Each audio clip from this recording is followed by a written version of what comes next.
Hai guys, welcome to channel NSID. Di video kali ini kita akan melanjutkan story dari part 2 sebelumnya. Dan di pembahasan kali ini akan masuki story dari chapter 4 yang berjudul Pengkhianatan. Siapa pengkhianat yang membunuh Kaori di antara party pahlawan? Dan apakah Hajime bisa menyelamatkannya? Oke, dan begitu berikut pembahasan light novel Arifureta volume 6 part 3. Untuk awal cerita dimulai sekitar beberapa jam yang lalu, ketika Kaori dan Liliana menyelinap masuk ke dalam istana untuk bertemu dengan teman-temannya. Di lain tempat, Shizuku tiba-tiba terbangun dari tidurnya ketika dia mendengar suara kaca pecah. Setelah Shizuku memastikan tidak ada orang lain di kamarnya, dia diam-diam memakai peralatannya dan menyelinap keluar dari kamarnya. Namun ketika dia melihat ke lorong, Shizuku memperhatikan bahwa Yuka, Teiko, dan Nana juga berdiri di luar kamar memeriksa sekeliling kamarnya. Yuka dan yang lainnya melangkah ke lorong sementara Shizuku berlari ke kamar Kaoki dan mengetuk pintu kamarnya. Setelah pintu itu terbuka, Kaoki telah berpakaian lengkap. Sementara itu, Ryutaro baru saja terbangun dari tidurnya. Kemudian Kaoki bertanya ke Shizuku terkait suara yang telah membangunkan mereka semua. Shizuku mengatakan sebenarnya dia juga tidak tahu dari mana suara itu berasal. Karena dia punya firasat buruk, Shizuku berniat membangunkan yang lainnya. Sayangnya sebagian murid masih tidur, namun Shizuku tetap berusaha membangunkan mereka. Setelah itu tiba-tiba munculnya yang merupakan pengawal pribadi Shizuku dan memberitahu ke mereka bahwa penghalang pertama yang melindungi kerajaan telah dihancurkan oleh pasukan ras iblis. Dan tidak butuh waktu lama hingga ketiga penghalang tersebut dihancurkan sepenuhnya. Setelah beberapa saat berunding, Kaoki memutuskan untuk menyerang pasukan ras iblis dan mencoba untuk mengulur waktu. Sementara itu, sebagian murid lainnya bisa mengevakuasi semua warga. Namun hanya beberapa murid yang terlihat setuju dengan rencananya. Sebelum Kaoki ingin memutuskan sesuatu, tiba-tiba Eri mengusulkan ke Kaoki untuk tidak bertarung tanpa persiapan sama sekali. Dan menurutnya lebih baik menemukan Komandan Melt dan para kesatrianya terlebih dahulu. Kemudian mereka semua bergegas menuju ke tempat para kesatria berada. Namun di antara rombongan ada yang tersenyum dengan niat yang jahat. Setelah mereka sampai ke tempat tujuan, mereka melihat banyak prajurit dan kesatria berkumpul di tempat latihan ketika Kaoki dan yang lainnya tiba. Di lain sisi, Josh Reinhardt yang merupakan wakil kapten kesatria Halak menjelaskan situasinya kepada semua orang yang sebagian besar prajuritnya berwajah pucat. Kaoki hanya bisa putus asa ketika dia melihat para prajurit tampak tidak bersemangat. Karena Kaoki melihat Josh mulai menghampirinya, dia bertanya ke Josh di mana Komandan Melt berada. Josh mengatakan jika Melt saat ini sedang sibuk, jadi untuk sekarang Kaoki lah yang memimpin mereka semua. Kemudian Josh mengantar Kaoki dan murid lainnya ke tengah halaman. Namun Shizuku merasa ada yang tidak beres ketika para prajurit justru mulai mengepung mereka semua. Sesaat ketika Shizuku ingin memperingati ke murid lainnya untuk melarikan diri, tiba-tiba Josh mengeluarkan suatu benda dari sakunya dan kemudian benda itu memancarkan sebuah ledakan cahaya. Kaoki dan yang lainnya berteriak ketika cahaya mengenai mata mereka. Namun setelah itu ada suara benturan keras ketika orang-orang mulai jatuh ke tanah. Di tengah kekacauan, Shizuku mengeluarkan senjatanya dan berhasil memblokir serangan pedang yang mengarah langsung ke arahnya. Dan pada akhirnya pendatang mereka mulai kembali. Dan Shizuku melihat teman sekelasnya telah ditikam dari belakang oleh para prajurit. Dan sekarang mereka semua terbaring di tanah dalam keadaan terluka cukup parah. Shizuku dan putus asa mencoba mencari cara untuk menyelamatkan temannya. Namun saat itu dia melihat sesuatu yang aneh. Sebab ada satu teman sekelasnya yang terlihat baik-baik saja. Setelah itu salah satu kesatria menyerangnya dari belakang. Dan Shizuku masih berhasil menghindari serangan mereka. Sementara dia mencoba untuk bertahan, dia mendengar Nia yang meminta pertolongan kepadanya. Kemudian Shizuku berlari ke arah Nia, melewati gerombolan tentara menggunakan skillnya dan memukul para prajurit dengan sarung pedangnya hingga membuatnya terbang jauh. Shizuku membantu Nia berdiri sambil mengamati pasukan di dekatnya. Di saat itu, Nia memeluk Shizuku dari belakang dan tampak ketakutan. Namun tiba-tiba dia mengarahkan belatinya ke punggung Shizuku hingga membuatnya terluka. Wajahnya sama sekali tidak seperti biasanya, seolah-olah dia adalah boneka yang tidak berpikir. Saat itulah akhirnya Shizuku sadar wajah pucatnya sama seperti prajurit di sekitarnya. Dengan kata lain, dia berada di bawah pengaruh yang membuat mereka menjadi gila. Sayangnya Shizuku terlambat menyadari hal itu, dan dia menahan Shizuku dengan borgol penyegel sihir. Kemudian Eri yang merupakan pengkhianat di antara murid lainnya mulai menunjukkan sosoknya dan mengatakan, awalnya dia kira Shizuku tidak akan mengira jika Nia akan menusuknya. sehingga dia membuat Nia di bawah kendalinya pada menit-menit terakhir. Shizuku tidak bisa menerima bahwa dia telah dikhianati oleh seseorang yang dia percayai, yaitu Eri, dan selalu mengutamakan orang lain dan telah bertarung bersama dengannya selama beberapa bulan terakhir. Kemudian Eri berjalan melewati para murid dan berhenti di depan Kaoki dengan senyum yang jahat, sambil melepaskan kacamatanya dan menyeretnya untuk berdiri. Kaoki masih menganggapnya teman yang baik, jadi dia tidak bisa mengerti mengapa Eri telah mengkhianati mereka semua. Sambil menahan rasa sakitnya, dia mencoba bertanya ke Eri, namun tiba-tiba Eri mencium dirinya. Seketika itu Kaoki terkejut dan mencoba menghentikan Eri, tetapi prajurit dekatnya mulai menahannya dengan sangat kuat. Setelah waktu yang cukup lama, Eri akhirnya tersenyum dengan puas dan memberitahu ke Shizuku bahwa selama ini dia ingin Kaoki menjadi miliknya, dan alasan dia ingin menyingkirkan murid lainnya adalah karena dia merasa Kaoki terlalu baik untuk meninggalkan teman-temannya. Shizuku mengatakan dia menduga jika penyebab hancurnya penghalang tidak lain adalah Eri yang telah menghancurkan artefak yang mensupport penghalang. Eri mendengar itu memberitahu memang benar dialah yang menghancurkan artefak tersebut. Hal itu dikarenakan karena dia telah bekerja sama dengan ras iblis. Jadi jika dia berhasil membunuh murid lainnya, dia akan mendapatkan tempat perlindungan. Kemudian Kaoki bertanya ke Eri sejak kapan dia telah bertemu dengan ras iblis. Eri menjawab jika dia telah membuat kontak dengan ras iblis ketika mereka bertemu dengan Catelia saat di labirin Orcus. Jadi dia menghidupkan mayat Catelia dan mengirimkannya ke ras iblis. Nekromansi adalah kemampuan yang dapat menghidupkan orang yang telah mati untuk dibuatnya menjadi undead. Dengan kata lain, semua prajurit di halaman dan bahkan dia bertingkah aneh bukan karena mereka berada di bawah pengendali pikiran, melainkan karena mereka sudah mati. Bahkan bukan itu saja, dia dapat memberikan mayat sebagian dari kepribadian dari kenangan yang mereka miliki selama hidupnya, sehingga mereka mampu melakukan percakapan. Dan itu adalah mantra asli yang Eri ciptakan yang bernama Spirit Bending. Eri mengatakan jika dia berencana menggunakan mayat Shizuku sebagai pasukan dari ras iblis, sekaligus membuat Shizuku membunuh Kaori yang merupakan sahabatnya. Pada akhirnya Kaoki sadar jika Eri berencana melukai teman-temannya. Kemudian Kaoki meminta Eri untuk menghentikan rencananya, jika tidak dia tidak akan memaafkannya. Eri tidak peduli jika Kaoki akan membencinya. Lagi pula dia berencana membuat dia menjadi undeadnya. Dengan begitu Kaoki akan selamanya berada di sisinya. Eri melihat Shizuku kesakitan mulai mendekat Kondo yang berada di dekatnya. Setelah itu dia membunuh Kondo dan mengubahnya menjadi undead. Shizuku berteriak dan mencoba berjuang keluar dari cengkeraman Nia. Namun dia menjambak rambut Shizuku dan membantingnya ke tanah. Eri mengatakan selama ini dia hanya berpura-pura berteman dengan Shizuku, dan itu sangat membuatnya ingin muntah. Dan juga dia sangat kesal ketika Shizuku selalu berada di sisi Kaoki. Jadi dia berencana membuat Shizuku membunuh Kaori yang merupakan sahabatnya. Shizuku sadar apa yang Eri coba lakukan. Eri ingin mengubah Shizuku menjadi boneka dan menggunakannya untuk membunuh Kaori.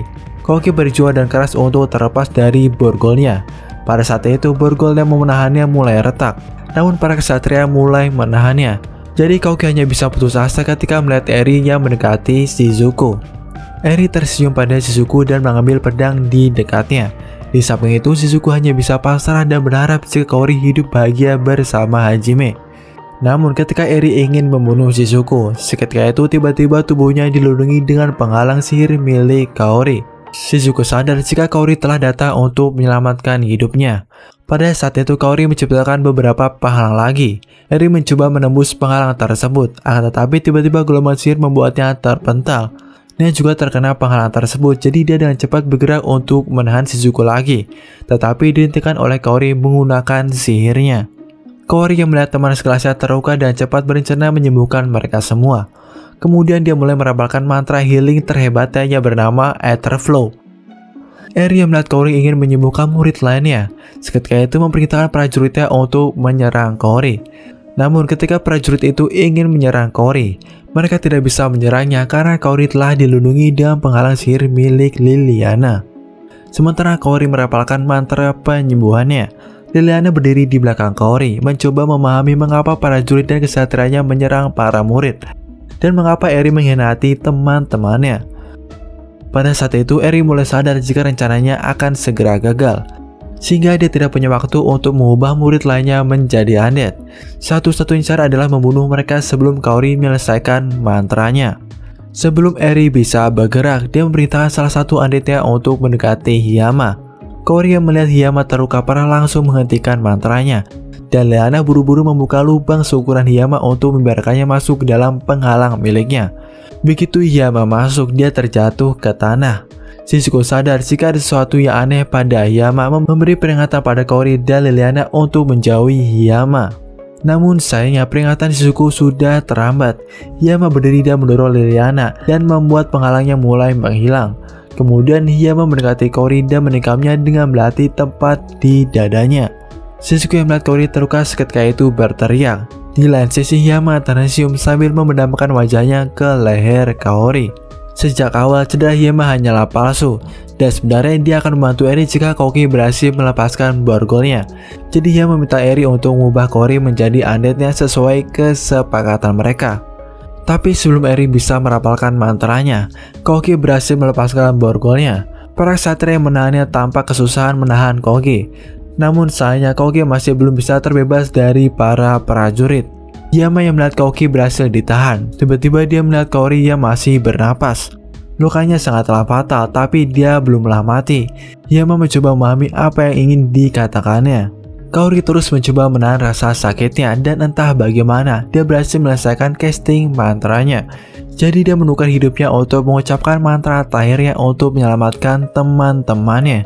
Seketika itu muncul cahaya menyebar dari tubuh Kaori dan menyembuhkan siapapun yang terluka. Dengan lukanya yang sembuh, Koki langsung mengaktifkan limit breaknya dan mencoba menyelamatkan Kaori. Sejumlah prajurit berusaha menahannya, tetapi dia mengambil pedang dan membelah mereka menjadi dua. Kemudian Koki memanggil pedang sucinya dan membunuh prajurit yang menahan beberapa murid lainnya. Shizuko mencoba mendekati Kaori, tapi gelombang ksatria undead menahannya.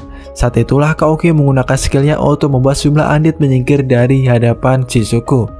Eri yang melihat Koki mulai memusnahkan seluruh undead yang mulai mengeluarkan kartu trufnya. Kemudian dia memberitakan Melt login setelah diubah menjadi undead untuk menghentikan Koki. Koki yang melihat Melt seketika itu menurunkan pedangnya. Tetapi Zuko mengatakan bahwa Komandan Melt sudah mati. Kata-kata Zuko mengejutkan Koki dari lamunannya.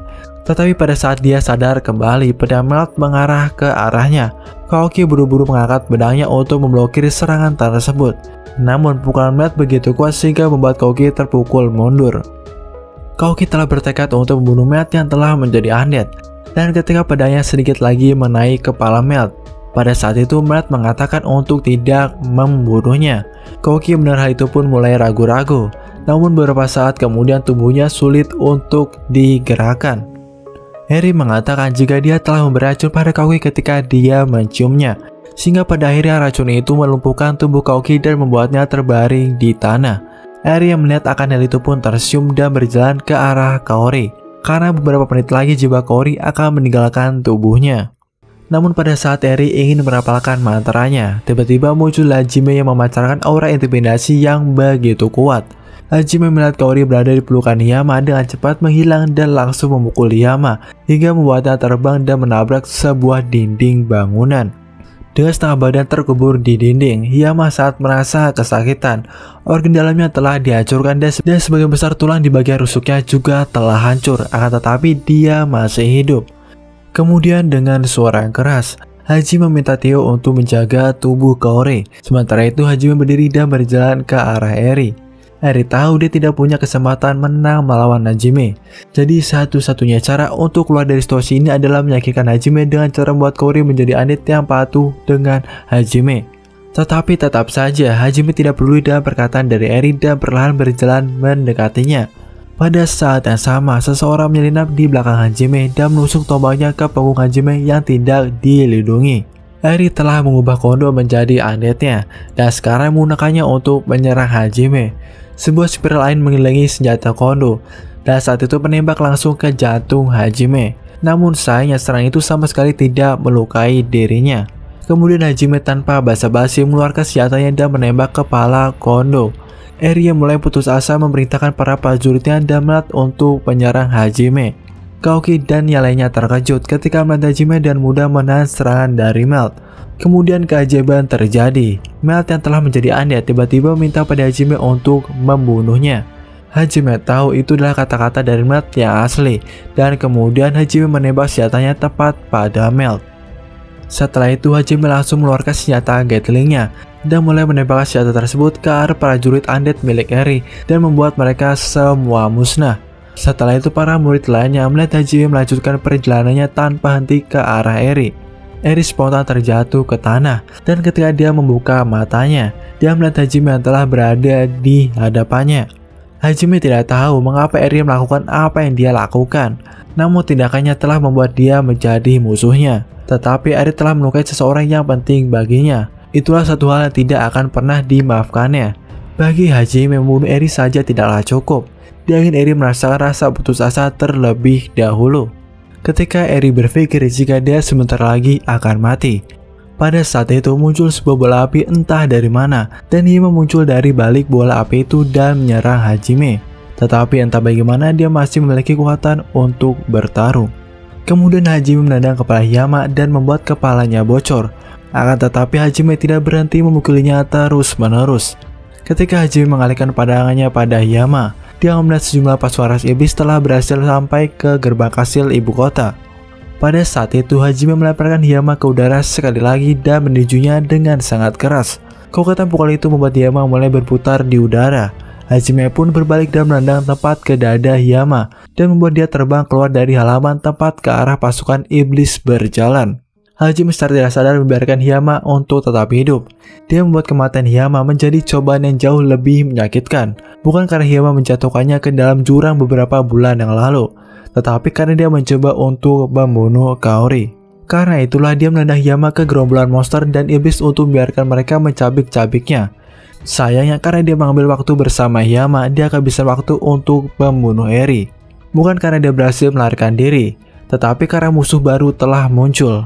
Hajime melihat seberkas cahaya berwarna aurora langsung menuju ke arahnya. Dia pun melompat ke samping dan menembakkan senjatanya ke arah cahaya tersebut. Sedetik kemudian, lintasan sinar tiba-tiba berubah dan menuju ke arah Koki. Eri buru-buru mendorong Koki sebelum aurora itu mengenainya. Eri berniat membuat Koki menjadi undeadnya, jadi dia tidak bisa membiarkannya terbunuh. Saat cahaya itu menghilang, Frit Bakwa turun ke halaman dengan naga putihnya. Hajime melihat bahwa mereka dikelilingi oleh pasukan monster dan ras iblis yang cukup besar. Frit telah menggunakan sihir teleportasi untuk membawanya ke sini. Frit tahu dia tidak akan bisa mengalahkan Hajime, jadi dia mencoba menyandera murid lainnya.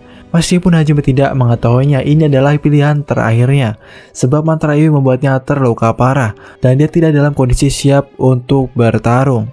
Kemudian Tio memberitahu ke Hajime, jika dia belum sepenuhnya bisa menggunakan sihir pada Kaori, sehingga dia mengusulkan untuk meminta bantuan pada Yui. Frit yang melihat Tio seketika itu sadar, jika Tio telah berhasil mendapatkan sihir kuno dari Divine Mountain, jadi dia ingin tahu lokasi labirin tersebut. Hajime tidak mempedulikan perkataan dari Frit Bakwa. Seketika itu mengeluarkan batu roh seukuran kepalan tangan dan senjata laser dari Trash Warehouse-nya. Frit yang melihat Hajime memiliki firasat buruk. Pada saat itu dia memerintahkan naganya untuk menembakkan aurora ke Hajime. Namun Hajime menahan serangan itu dan beberapa detik kemudian Hajime menyelesaikan persiapannya. Setelah itu tiba-tiba sebuah cahaya jatuh dari langit dan melenyapkan semua pasukan ras iblis, kecuali mereka yang bisa berteleportasi seperti Frit Bakwa. Kemudian Hajime memberikan kesempatan ke Frit Bakwa untuk pergi sebelum dia memusnahkan sisa pasukannya. Hajime baru saja memusnahkan sebagian besar pasukan Frit Bakwa, sehingga dia tidak mau mengambil resiko kehilangan sisa pasukannya. Tentu dia bisa membuka portal untuk memindahkan mereka ke tempat lain. Tetapi selama dia tidak mengerti kemampuan di balik serangan Hajime, tidak ada jaminan jika mereka akan selamat. Di lain sisi, sejujurnya Hajime tidak ingin membiarkan Frit kabur, tapi sekarang prioritas utamanya adalah menyelamatkan Kaori. Jika terlalu lama, dia bahkan tidak sanggup menyelamatkannya. Lebih buruk lagi, itu karena pertama kalinya mereka menggunakan Shihiro. Mereka harus melakukan semuanya tanpa percobaan untuk mencoba bagaimana sihir itu bekerja. Dan juga Hajime tidak bisa menembakkan laser itu lagi, karena itu adalah senjata prototype. Frit sangat begitu kesal, namun dia tidak bisa begitu saja membuat pasukannya terbunuh sia-sia. Kemudian membuka portal dan memberitahu pada Hajime bahwa dia akan membunuh Hajime jika nantinya mereka akan bertemu kembali. Sejenak Eri berpikir untuk membawa Koki bersamanya. Tapi kemudian dia melihat Hajime dan berpikir lebih baik untuk menjauhi Hajime. Kemudian dia bergas ke tempat Frit dan masuk ke dalam portal teleportasinya. Yui dan Seiya pun tiba ketika pasukan ras iblis mulai mundur. Hajime melihat Yui dan Seiya mulai menjelaskan apa yang terjadi pada Kaori. Setelah itu dia memohon ke Yui untuk menyelamatkan Kaori. Hajime membawa tubuh Kaori dan mulai berjalan keluar dari halaman. Namun sebelum dia bisa pergi, Shizuku memanggilnya. Hajime mendengar Shizuku memanggilnya, meminta Seiya untuk menjaga tubuh Kaori dan meminta Tio untuk menunjukkan lokasi labirin ke lainnya. Sementara itu dia akan menyusul. Kemudian mereka bertiga terbang ke arah Divine Mountain secepat mungkin. Hajime berjalan melewati kerumunan para murid dan duduk di depan Shizuku. Dia pun mengatakan pada Shizuku untuk percaya padanya, dan juga Hajime berjanji untuk menyelamatkan Kaori. Merasa lega karena Shizuku mulai tenang, Hajime pun berdiri dan mengeluarkan sebotol obat dan meminta pada Shizuku untuk memberinya pada Kaoki. Shizuku pun mengambil botol itu dan berniat memberikannya pada Kaoki. Kemudian Hajime berbalik dan mengejar Yui dan yang lainnya. Singkat cerita, setelah Hajime pergi, Shizuku memberi obat itu pada Kaoki dan dia pulih seketika. Setelah Liliana sadar kembali, dia langsung mengambil komando dan mengatur kekacauan yang terjadi di istana. Setelah itu Liliana tahu bahwa Eri telah mengubah hampir 500 tentara menjadi undead-nya. Para pengawalnya juga menemukan lingkaran sihir yang terkubur di perbukitan terdekat, yang menjelaskan mengapa pasukan ras iblis berhasil masuk ke ibu kota tanpa disadari. Dan bukan itu saja, sebab menteri sekaligus ayahnya telah dibunuh oleh undead Eri beberapa hari yang lalu. Saat ini tahta Helek telah kosong sampai semuanya beres. Liliana harus mengambil ahli kerajaan. Liliana tahu jika Aiko berhasil diselamatkan. Itulah sebabnya dia sekarang merawat siswa lainnya. Dan dia pergi ke setiap murid mendengarkan kekhawatiran mereka dan mencoba menghibur mereka. Dan bahkan jika mereka saling curiga satu sama lain, para murid masih mempercayai Aiko. Kemudian Koki berterima kasih pada Aiko dan menanyakan kondisi Shizuku saat ini. Aiko mengatakan bahwa Shizuku baik-baik saja, akan tetapi setiap kali dia tidak melakukan apa-apa. Dia mulai menatap ke arah Divine Mountain sambil menunggu kedatangan Hajime. Beberapa saat kemudian, tiba-tiba Liliana melihat beberapa orang di langit. Dan tak lama setelah itu, sesuatu jatuh tepat ke arah mereka. Dan karena panik, dia memperingati ke lainnya untuk hati-hati. Koki mengikuti tatapan khawatir Liliana, dan mungkin saja itu semacam serangan musuh. Shizuku dan yang lainnya bergegas ke tempat Koki yang berada di halaman. Tak lama setelah mereka menyingkir, ada tabrakan luar biasa dan awan besar debu memenuhi halaman. Dan dari dalamnya muncul Hajime, Yue, Seiya, dan Tio. Kemudian Shizuku bertanya pada Hajime di mana keberadaan Kaori. Hajime mengatakan jika Kaori sebentar lagi akan datang. Namun penampilannya sedikit berbeda dari sebelumnya. Pada saat itu, Shizuku melihat seorang gadis berambut perak jatuh lurus ke arah Hajime. Yakin bahwa Hajime akan menangkapnya, Hajime pun justru melompat keluar dari jalan. Liliana dan Aiko yang melihat gadis berambut perak seketika itu ketakutan. Tetapi karena alasan yang sama sekali berbeda, mereka tidak akan pernah melupakan wajah itu selama hidup mereka. Aiko buru-buru memberitahu ke lainnya bahwa gadis berambut perak tersebut merupakan orang yang telah menculiknya dan membantu Eri. Para murid dan kesatria mendengar peringatan tersebut semuanya meraih senjata mereka masing-masing. Kemudian gadis berambut perak tersebut memberitahu pada Shizuku jika dia sebenarnya adalah Kaori dan dia saat ini telah hidup kembali. Meskipun gadis itu terlihat dan terdengar tidak seperti Kaori, namun tingkah lakunya dan cara dia berbicara kepada Shizuku persis seperti Kaori. Setelah itu Shizuku menangis dan memeluk Kaori. Sementara itu Kaori meminta maaf jika dia telah membuatnya khawatir. Setelah itu Shizuku minta penjelasan pada Hajime apa yang telah diperbuat pada Kaori. Hajime pun memberitahu kepada Shizuku bahwa jiwa Kaori telah dipindahkan ke tubuh Noin. Sederhananya mereka mengurangkan Shiro untuk melindungi jiwa Kaori dan memindahkannya ke tubuh Noin. Sayangnya Shizuku masih belum mengerti mengapa tidak memindahkan Kaori di tubuhnya dan justru dipindahkan ke tubuh orang lain. Yue pun memberitahu pada awalnya Hajime berhasil memindahkan jiwa Kaori ke tubuhnya, namun Kaori sendiri keberatan dengan hal itu. Kaori yang masih dalam bentuk rohnya meminta Hajime untuk memasukkan jiwanya ke dalam golem seperti yang dilakukan oleh Mildy Raisin. Dia yakin Hajime akan bisa membuat tubuh yang jauh lebih kuat dari tubuh aslinya. Hajime sadar kekuatan dan kemampuan Noin jauh lebih unggul. Jadi Hajime membawa jasad Noin kembali dan meminta Yue untuk memindahkan jiwa Kaori ke tubuh Noin. Dan cukup mengejutkan, percobaannya pun berhasil. Yue kemudian membukukan tubuh asli Kaori dan memindahkannya ke Treasure Warehouse milik Hajime. Aiko telah mendengarkan seluruh pembicaraan Hajime dan Shizuku. Kemudian dia mulai menjelaskan ke lainnya bagaimana para dewa itu gila dan mengapa Hajime berkeliling dunia mencari sihir kuno dan detail penculikannya serta pasukan dari gereja suci. Kaoki yang mendengar penjelasan dari Aiko seketika itu sadar jika selama ini mereka semua telah dipermainkan oleh dewa, yang artinya mereka semua akan bertarung bersama melawan para dewa. Kemudian Liliana bertanya pada Hajime Apakah ada cara membuat dia tetap berada di ibu kota sampai penghalang kerajaan berhasil diperbaiki? Namun Hajime mengatakan jika dia akan pergi esok harinya. Liliana yang mendengar perkataan dari Hajime menyayangkan hal tersebut. Namun dia meminta pada Hajime untuk meninggalkan artefak yang dia gunakan untuk memusnahkan pasukan ras iblis. Sebagai imbalannya, dia akan melakukan apapun untuk membantu Hajime dalam perjalanannya. Hajime mengatakan artefaknya yang bernama Hyperion sebenarnya adalah senjata prototipe, jadi dia tidak dapat menggunakannya kembali. Namun dia masih bisa memperbaiki artefak penghalang dari kerajaan Helix sebelum dia pergi. Setelah Liliana berterima kasih, dia bertanya ke Hajime kemana dia akan melanjutkan perjalanannya. Jika Hajime berencana mengunjungi hutan Haltina, maka dia bisa ikut dengannya untuk mengunjungi Empire. Hajime tidak keberatan membawa Liliana ke tempat tersebut, tetapi dia tidak akan tinggal lama dan menunggu pembicaraan Liliana dengan Kaisar jika terlalu lama.